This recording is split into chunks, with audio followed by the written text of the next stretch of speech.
breaking news today. Federal agents and the National Guard have been deployed to the Capitol as the White House intensifies efforts to target repeat violent offenders. Amid these actions, Democrats are raising concerns of authoritarianism. Do these headlines truly capture the nightly reality that residents experience after dark? Hello, and welcome to That News Show, where we discuss the latest facts, fakes, and hypocrisy as reported by the legacy media. Let's roll the tape. Fox News reports that Hillary Clinton has criticized Trump's approach to tackling crime in Washington, D.C. The real issue is the claim that the city's streets are safer than ever. Families continue to face carjackings and murders, particularly after midnight.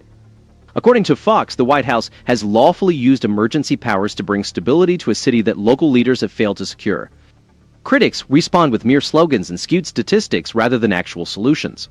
This federal oversight, while temporary, is legal under the D.C. Home Rule framework activated after scandals involving data integrity and a spike in homicides eroded public trust. Ordinary citizens are calling for order to be restored, in stark contrast to those who seem content with maintaining the status quo. Let's get rolling!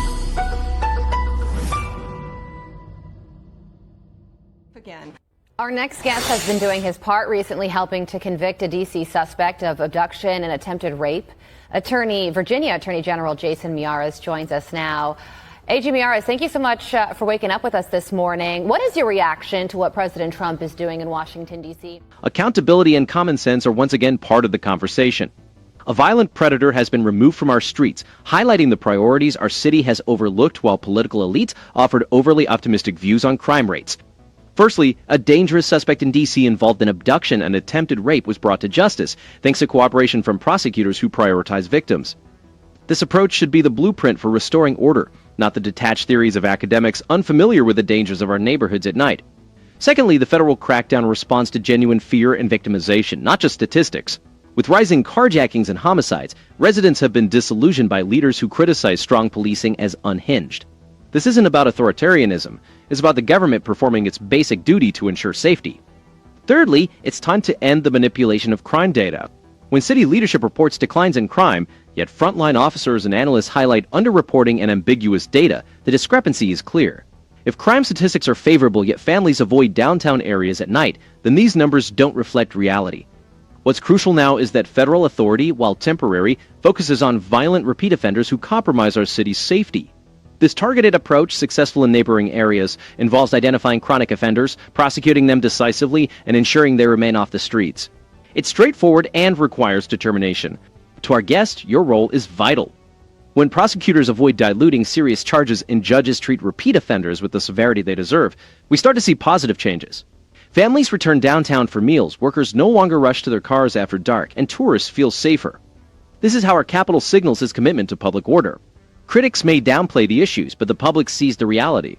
They witness the impact of lenient crime policies and the depletion of our police force. It's time to focus strictly on violent crime, measure outcomes transparently, and restore control. Remember, progressive policies that fail to protect the vulnerable have lost credibility.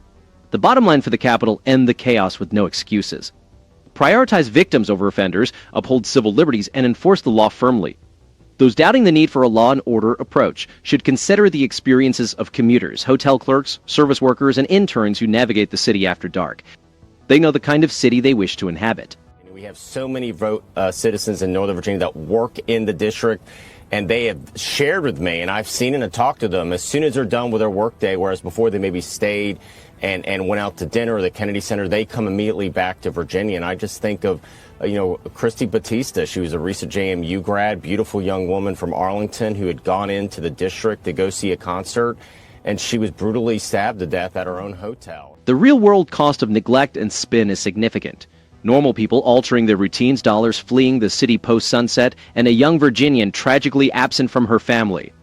Northern Virginia commuters once lingering for dinner or a show at the Kennedy Center now hurry home across the river, deterred by distrust in the safety of the streets and transit after dark. Their caution, fueled by frequent high-profile attacks, is entirely rational and underscores the necessity for decisive federal action in the district. Action that is not only justified but overdue, particularly as local politicians continue to present overly optimistic narratives that clash with the nightly realities observed by riders, workers, and hotel clerks. Policy must be grounded in facts, not rhetoric. The federal initiative to prioritize repeat violent offenders, coordinating efforts among U.S., Marshals, FBI, DEA, Park Police, and National Guard under lawful emergency authority is a crucial measure to stabilize the Capitol and restore order. We've seen the effectiveness of targeted approaches like Operation Ceasefire, which focuses on chronic shooters and carjackers and has successfully reduced murders and gun assaults in areas with robust prosecution and sentencing, proving that public safety policy can be more than theoretical. The political divide is clear. Republicans advocate for a targeted crackdown on violent recidivists, stronger accountability for juveniles committing serious offenses, and transparent crime reporting to keep communities informed. Democrats and their media allies, meanwhile, downplay the urgency, criticize firm policing strategies as extreme, and rely on selective statistics despite whistleblowers and federal data suggesting discrepancies in the district's crime reporting. The reluctance of suburban families to stay in the city for evening activities is telling. When supervisors allegedly downgrade serious felonies, crime statistics may improve, but the safety of the streets does not. Claims of a generational crime low from City Hall do not hold up against federal and independent analyses showing a different reality, leading to a collapse in trust and an economic downturn extending to Arlington and Fairfax. This erosion of confidence justifies a temporary federal intervention, with Congress ready to extend support if the city fails to maintain improvements within the legally permitted 30-day window. Looking ahead to the next election, voters are clearly favoring leaders who deliver tangible safety improvements, reductions in carjackings, robberies, and gang activity, and are rejecting those who obscure the truth with manipulated data. National trends indicate significant decreases in violent crimes where enforcement has been intensified and prosecutors have ceased downgrading charges, a pattern that supports the current administration's law and order agenda. This contrasts sharply with the previous administration's approach, which minimized disorder and undermined law enforcement, with consequences that have led Northern Virginians to vote with their feet. To civil libertarians monitoring this situation, yes, safeguards are crucial. The risk of mission creep is real when the federal government increases its presence in a city. The solution lies in maintaining a tight scope, setting clear metrics, ensuring due process, and focusing strictly on violent repeat offenders rather than broad sweeps. Let's be clear about the necessity of the surge. It was the result of prolonged leniency on crime, politicized data presentation, and a failure to incapacitate the few responsible for the majority of violence. If the district aims to regain its bustling evenings, the solution is straightforward. Cease manipulating crime data, focus on incapacitating chronic offenders, support the officers on the front lines, and instruct prosecutors to pursue serious charges and follow through to sentencing. Families from both sides of the river will feel the difference and will stay in the city after work without reservations. Right now, we can't do that.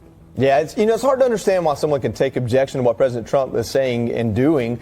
But this is what Democrats are doing. They take objection to everything he says and does. Let's take a look at some of the things that were posted yesterday. Hillary Clinton wrote, as you listen to an unhinged Trump try to justify deploying the National Guard in D.C., here's reality. And then attached a DOJ press release from before Trump took office saying violent crime in D.C.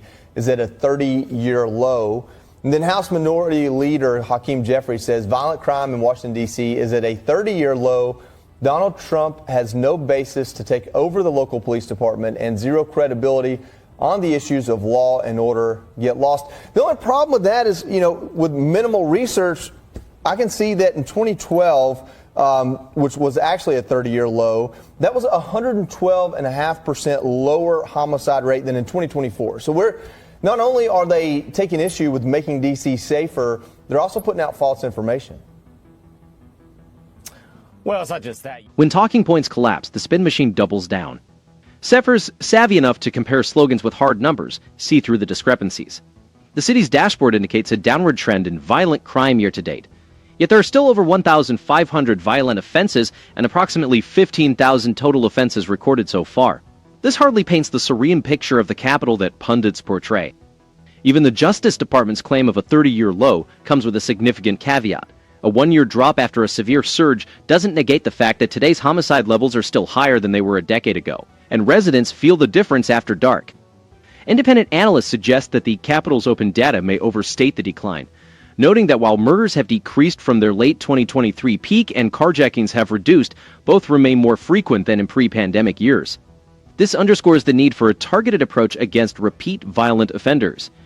Fox News does get some things right, particularly when they align the city's year-to-date figures with the federal authority timeline, clarifying that emergency control is temporary and legally grounded, not a permanent takeover. When using global comparisons, they should clearly annotate the year and source for each rate to avoid accusations of exaggeration. Balance and objectivity are enhanced when they juxtapose the city's 30-year low press release with the reality that homicides today are still significantly higher than in the early 2010s. This fair comparison challenges the illusion of tranquility without denying recent declines. The most effective use of sources occurs when independent crime analysts are brought in to confirm that multiple realities can coexist. Yes, murders and carjackings are down from their peaks, yet overall risk and disorder are still elevated compared to pre-pandemic norms. In terms of visual storytelling, the most effective charts are those that compare year-to-date data, showing declines in homicide, robbery, and assault in 2025, while motor vehicle theft rates remain nearly unchanged. This split screen effectively argues for focusing resources on chronic carjackers and gun crews. Fox could improve by adding a pre-pandemic baseline to these charts, helping viewers understand both the recent decline and how current figures compare to safer times. A notable strength is interviews with regional officials who link crime statistics to economic impacts, such as commuters in Northern Virginia skipping dinner to head straight home, a tangible real-world consequence. Conversely, a missed opportunity occurs when a guest claims that carjackings have tripled without specifying the time frame. The broadcast should clarify this with current year-to-date figures and the percentage change, noting that while there is a sharp decline this year, levels remain above pre-pandemic norms. The bottom line on policy is clear. The capital's recent homicide rates are significantly higher than those of the country's safest big cities and far above levels seen in 2012, justifying a short, lawful federal intervention focused on repeat violent offenders and juvenile crews driving the chaos. This approach is not authoritarian but responsible governance, permitted under emergency provisions with congressional oversight for any extensions. Even analysts acknowledging declines admit the data presents a mixed picture, possibly overstating improvements. This supports a strategy that is precise, time-limited, and focused on incapacitating the few responsible for most of the harm. And for those promoting a narrative of a 30-year low, both federal and city datasets expose a more complex story, one that residents have acutely felt for the past 2 years. And in Virginia, in our ceasefire cities, after we took seriously crime and went after the repeat violent offender, 66% drop in the murder rate in our targeted ceasefire cities in Virginia. That's the Virginia model that works versus the failed model in D.C. The Virginia model targets a small group of repeat violent offenders with focused prosecution and data transparency, resulting in a significant drop in murders across the ceasefire cities. In contrast, the capital still reports thousands of offenses this year, despite optimistic public statements, with over 1,500 violent crimes and approximately 15,000 total offenses. Here's why this approach is economically significant, as reduced murders and gun assaults alter household behavior. Families that feel safer are more likely to dine out, attend shows, and visit ball games, boosting income for servers, providing more consistent work for rideshare drivers, and increasing revenue for restaurants, and a city's economy can be likened to a neighborhood thermostat. A slight increase in fear can cause consumers to cut spending, skipping desserts, canceling late movies, and heading home early. With over 1,500 violent crimes reported in D.C., this year, the economic thermostat remains low, stifling evening economic activity. Capital flows with confidence. When crime decreases, commercial landlords face less risk, which is reflected in better lease terms and lower vacancy rates. Targeting chronic offenders like carjackers and gun crews shifts the risk away from business owners and employees. And insurance and credit costs are based on trends rather than temporary improvements. Despite recent declines, D.C. homicides are still higher than they were in the early 2010s, keeping premiums and borrowing costs elevated for small businesses and hotels. Tourism thrives on safety and reputation. A single viral attack can negate weeks of promotional efforts. When declines in crime are consistent and backed by credible data, tourists return, bringing their spending with them. For those following the statistics, On710 analysis shows that murders in the capital peaked in 2023, decreased in 2024, and continued to decline into mid-2025. Although carjackings have decreased since early 2024, they remain above pre-pandemic levels. And recent city data indicates a roughly 25% year-over-year reduction in violent crime, yet the total still exceeds 1,500 violent offenses and nearly 16,000 total offenses, impacting residents' nighttime routines. Aflife H1 find is there from the Furftas. Impacting residents' nighttime routines after patent plates. And gutting residents' nighttime routines aid a yearly reduction in violent crime, yet the total still exceeds 1,500 teens after phrase since early 2,500 violent offenses, and nearly 16,000 total offenses. Impacting residents' nighttime routines at sharp. Declines in gun assaults and aggravated assaults underscore that focused enforcement is effective when sustained and supported by reliable data. The difference is clear. Virginia's ceasefire strategy focuses on a small number of individuals responsible for most shootings, collaborating with local and federal partners for decisive prosecutions. This approach leads to measurable reductions in murders and gun violence without penalizing those who aren't contributing to the problem. In the capital, disputes over data and policy mischaracterizations contribute to uncertainty that affects evening commerce and reduces tips. There's also a libertarian takeaway. Effective, limited government should concentrate efforts where the harm is greatest. By prioritizing repeat violent offenders and ensuring transparency and results, we can minimize the need for broader interventions later. If federal intervention is necessary to stabilize the capital, it should be narrowly focused, legally time-bound, and audited against specific targets, allowing businesses, commuters, and visitors to plan with confidence. Virginia's success demonstrates the way forward. Targeted enforcement, accurate data, and a commitment to prosecuting serious crimes lead to immediate practical benefits for working families and long-term improvements in public safety, economic stability, and regional vitality. This leaves us with so many things to consider. I watched the clip, and the pattern is clear. Ordinary people seek order, the elites favor lectures, and Democrats expect us to ignore the chaos on the streets while they dismiss the very enforcement they never face themselves. The federal crackdown isn't authoritarian, it's a return to basic civilization. If tactics become excessive, they should be adjusted, but let's first address the dysfunction that necessitated this action. This administration has brought back accountability in contrast to its predecessor, which only made excuses. So who really benefits from denial? Certainly not you. Order is compassionate. Chaos is the real policy here. Coast order and watch the ensuing panic. Leave your comments below, and don't forget to like and subscribe. Let's keep holding them accountable. Good day, good evening, and good night.